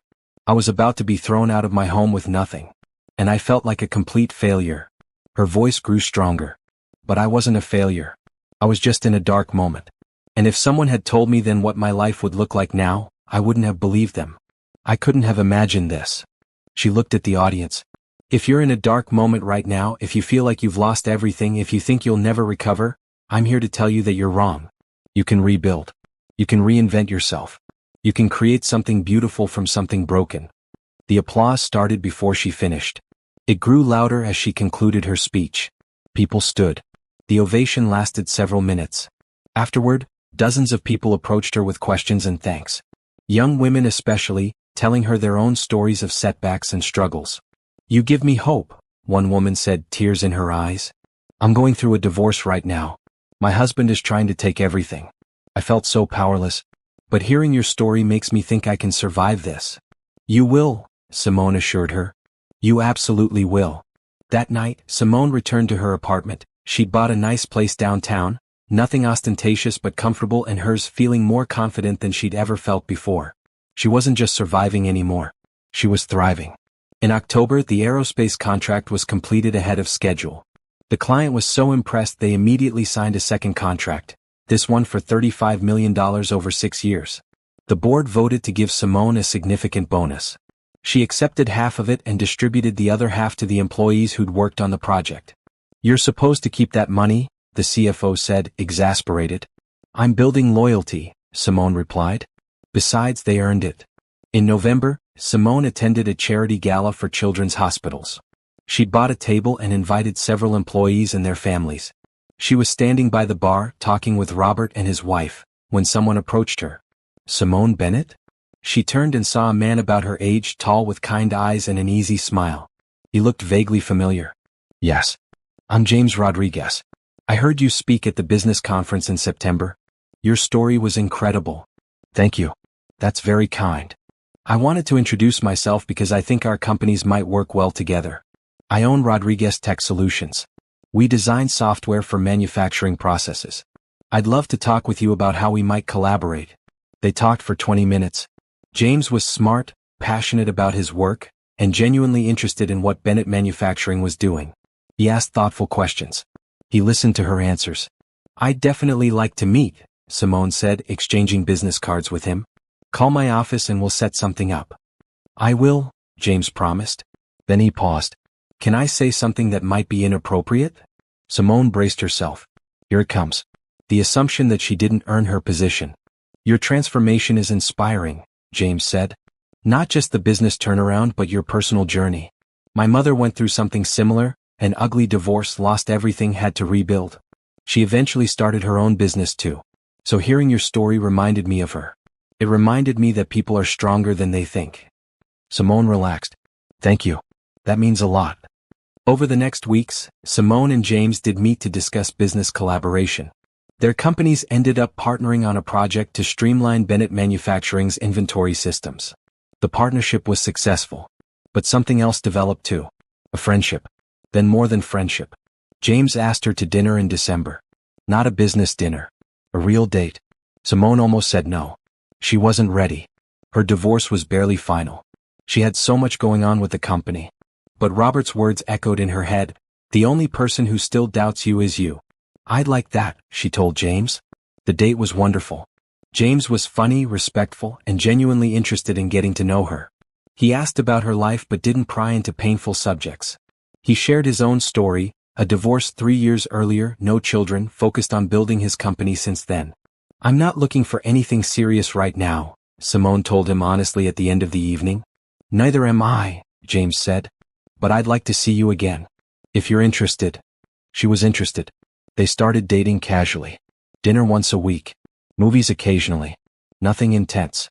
Just two people enjoying each other's company. You seem happy, Robert observed one day at work. I am, Simone realized. I'm actually happy. By December, Bennett Manufacturing had exceeded all projections for the year. Revenue was up 78%. The company had hired 120 new employees. The expansion facility was on schedule. They'd won contracts with 3 new major clients. At the company Christmas party, Simone stood at the podium to give her annual address. She looked at all the employees gathered in the warehouse, Workers in their best clothes, families with children, people smiling and laughing. A year ago, she began, this company was in trouble. Under previous leadership, we'd lost sight of our values. Quality had declined. Clients were unhappy. Many of you were wondering if you'd have jobs in 6 months. The room was quiet, remembering. Today, I'm happy to report that Bennett Manufacturing is stronger than it's been in a decade. We've won major contracts. We're expanding. And most importantly, we're doing it the right way, with integrity, quality, and respect for every person here. Applause broke out. But this success isn't mine, Simone continued. It's ours. Every person in this room contributed to this turnaround. Every person here made Bennett Manufacturing a company worth being proud of. So thank you. Thank you for trusting me. Thank you for working hard. Thank you for believing in what we're building together. The applause grew louder. Simone saw tears on several faces. Pride on many more. We're going to have an incredible year ahead, she concluded. And we're going to do it together. Merry Christmas, everyone. And thank you for making this the best year of my life. As the party continued, Simone stepped outside for air. The December night was cold but clear. She could see stars overhead. She thought about where she'd been a year ago. The basement. The ultimatum. The fear. And she thought about where she was now. CEO of a thriving company. Respected in her industry. Happy in her personal life. Free. I did it, Harold, she whispered to the stars. I built something beautiful. Just like you told me to. And somehow, in the quiet of the winter night, she felt his approval warming her like sunlight. 1 year after the will reading, Simone stood in her office at 7 in the morning, looking at blueprints for the new aerospace facility. Construction was ahead of schedule. They'd be operational by March. Her phone buzzed. A text from James. Good morning. Coffee later? She smiled and texted back. Can't today. Board meeting and 3 client calls. Tomorrow? It's a date. Their relationship had progressed slowly but steadily. 6 months of casual dating had turned into something more serious. James was patient with her hesitation, understanding why trust was difficult for her now. I'm not Derek, he'd said once when she'd pulled back emotionally. I'm not going to hurt you. But I understand why you're scared. Take all the time you need. She was learning to trust again. It was hard.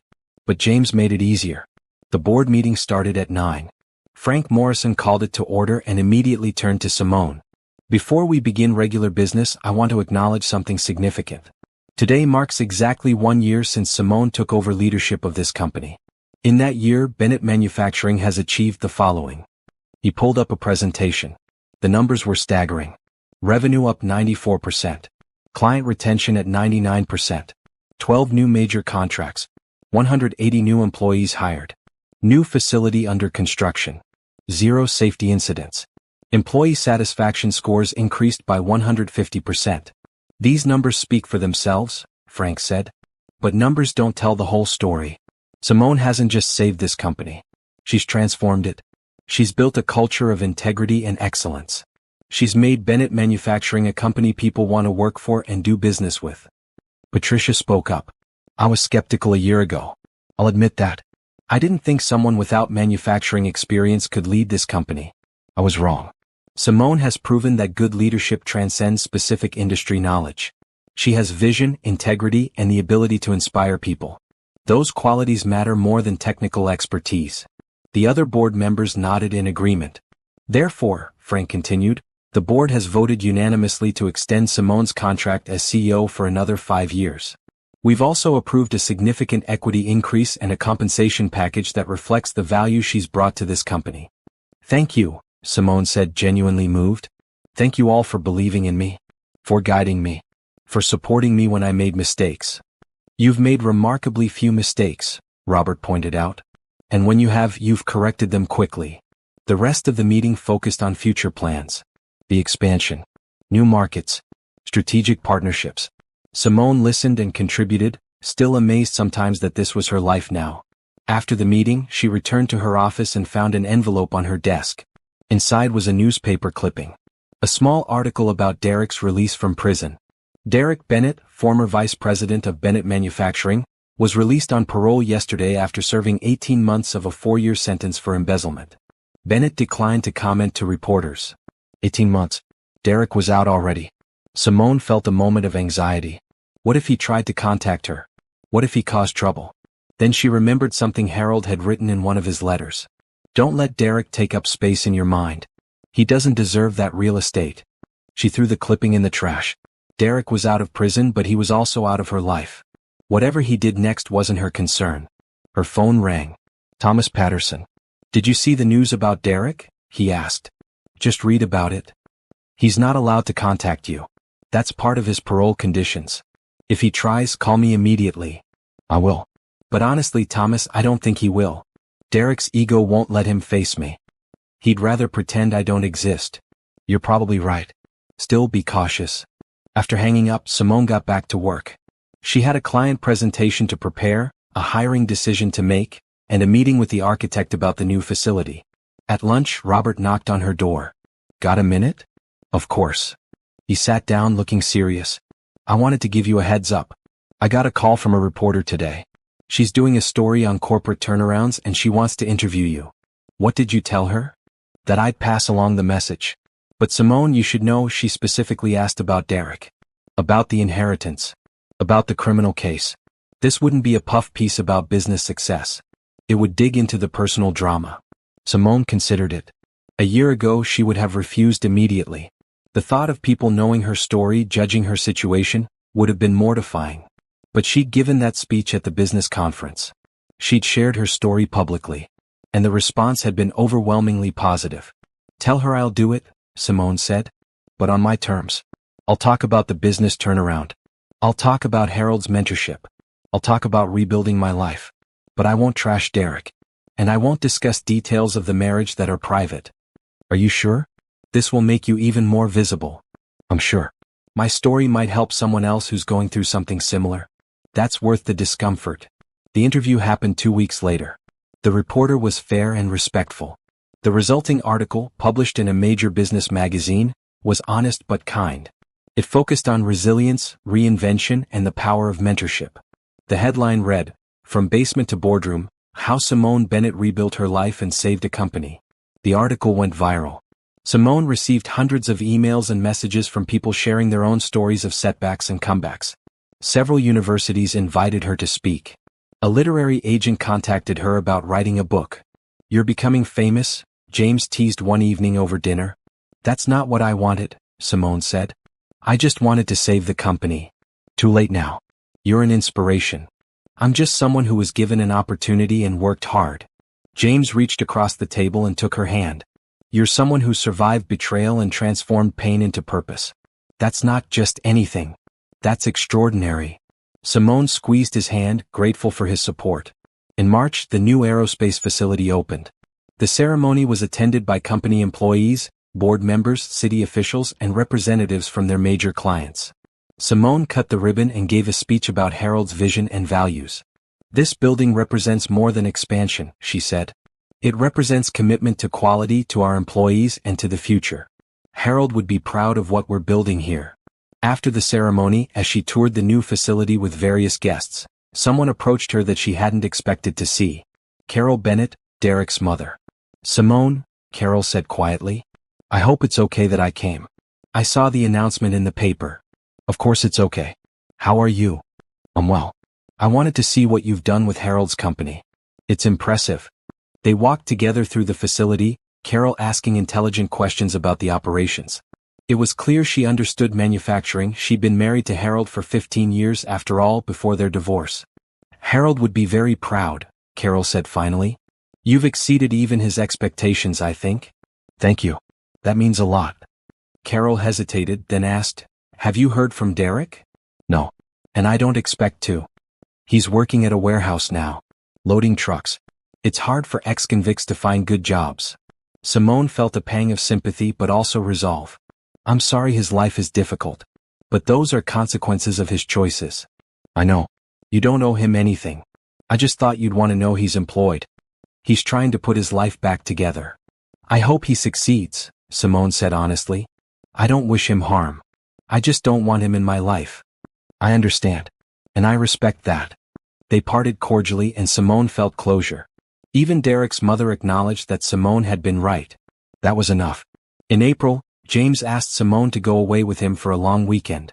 They drove to a cabin in the mountains, away from business and phones and obligations.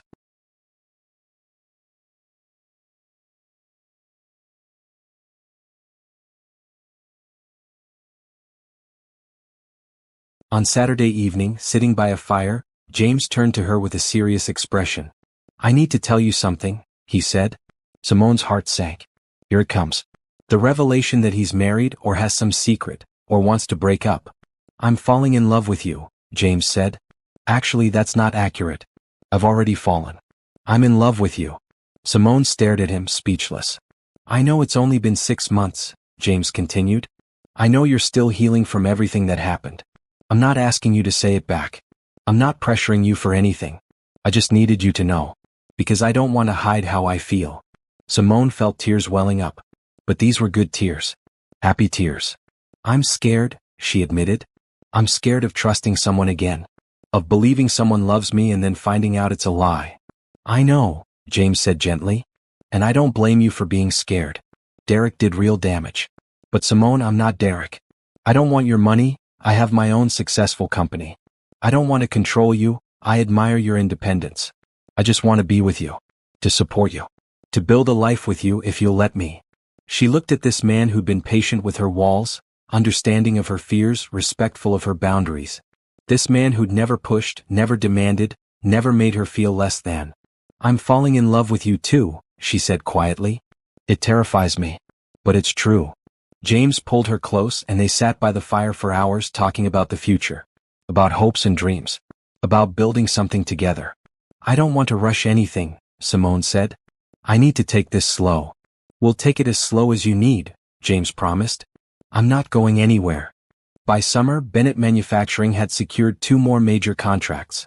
The company was now on track to hit $100 million in annual revenue within 2 years, a goal that had seemed impossible when Simone first took over.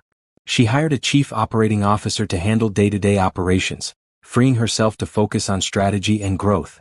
She launched an internship program for engineering students from local universities. She expanded the scholarship fund Harold had inspired her to create. "You're building a legacy," Robert told her one day. "Harold started it, but you're making it bigger and better." In August, Simone hosted a company picnic at a local park. 300 employees and their families attended. There were games for children, food trucks, and live music. Simone walked through the crowd, greeting people, meeting their families, seeing the joy on their faces. These people had good jobs because she'd saved the company. Their children had healthcare and security because she'd fought to keep Bennett Manufacturing alive. This was what Harold had wanted.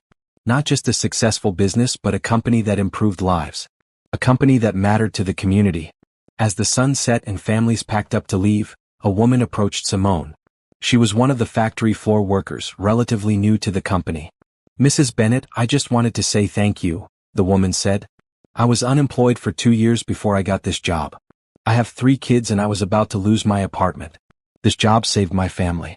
And everyone says it's because of you. Because you cared about hiring people who needed a chance." Simone felt her throat tighten with emotion. "You earned this job with your skills and your work ethic. I'm just glad we could offer it. Still, thank you. You changed my life." As the woman walked away, James appeared at Simone's side. He'd come to the picnic at her invitation, meeting her employees and fitting in naturally. "You okay?" he asked, seeing tears in her eyes. "Yeah, just grateful. For all of this. You built this, Simone.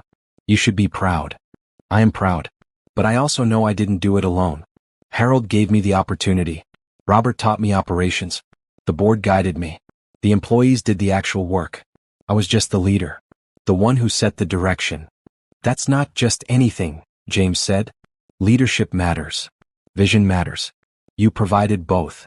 In September, 1 year after her speech at the business conference, Simone was invited back as the keynote speaker. This time she was introduced as one of the most successful turnaround CEOs in the country. She walked onto the stage confidently now, no longer terrified of public speaking.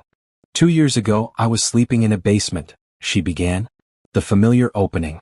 But this time she had an even better ending to share. She talked about the company's continued growth. About the lives changed through employment. About the scholarships and community programs. About building something that mattered beyond profit. "Success isn't about money," she concluded. "It's about purpose. It's about using whatever opportunities you're given to create something meaningful. Harold Bennett gave me an opportunity one didn't earn. But I made sure I deserved it. And that's what I encourage all of you to do, not wait until you deserve opportunities, but prove you deserve them once you receive them. The standing ovation lasted 5 minutes. Afterward, back in her hotel room, Simone called Thomas Patterson. "I wanted to thank you," she said, "for everything. For helping Harold with the will. For guiding me through the legal stuff. For believing in me when I didn't believe in myself." "It's been my pleasure watching you succeed," Patterson said warmly. Harold would be over the moon with pride. "I hope so. I really hope so. I know so. I knew Harold for 30 years. I knew what mattered to him. And Simone, you've exceeded his wildest dreams. You haven't just saved his company. You've elevated it. You've made it a force for good in the world. That's what he always wanted." After hanging up, Simone looked at Harold's photo on her nightstand. She'd carried it with her to the conference. "I'm happy now," she told the photo. "Really genuinely happy. Thank you for giving me that chance. Thank you for seeing something in me I couldn't see myself. Thank you for believing I could do this." And she swore Harold smiled back at her from the frame. In October, James asked Simone to move in with him. She said yes. They found a house together, something that was theirs rather than his or hers. In November, Simone promoted Robert to president of operations, making him her second-in-command officially. "You've earned this 10 times over," she told him. "I couldn't do this job without you." "Yes, you could," Robert said. "But I'm glad you don't have to." In December, at the company Christmas party, Simone announced that Bennett Manufacturing would be giving every employee a bonus 2-week salary as a thank you for an incredible year. The cheers were deafening.